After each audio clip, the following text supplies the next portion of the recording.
ஆனா இன்னைக்கு செல்வ பெருந்தகை அண்ணனை பொறுத்தவரை ஒரு காங்கிரஸ் பேரியக்கத்தினுடைய தலைவர் எப்படின்னா, அவர் இன்னைக்கு திராவிட முன்னேற்ற கழகத்தினுடைய தலைவர் ஐயா மு.க. ஸ்டாலின் அவர்களுக்கு அவர் நடந்து வரும்பொழுது கூட அடியாள் மாதிரி 2 பேர் இருப்பாங்க. ஏன்னா அவர் சில கருத்துக்களை சொல்ல முடியாது, கூட வர்ற அடியாள் 2 கருத்தை சொல்லணும்.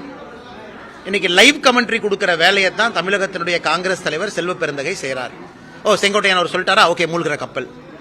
நேத்து வந்து அண்ணன் தினகரன் அவங்க கட்சி விட்டு போயிட்டாங்களா, என்டிஏ விட்டு போயிட்டாங்களா, ஓகே இது அப்படி, இவங்க இங்க போயிட்டாங்களா அப்படின்னு இதை மட்டும்தான் சொல்றாரோ தவிர, தமிழகத்தில் 1008 பிரச்சனைகள் நடந்து கொண்டிருக்கிறது, அதை பத்தி பேசலாமே. அது ஒரு கண்மூடி அதே பிரச்சனை தான் இருக்கு, அதெல்லாம் பேசலாமே.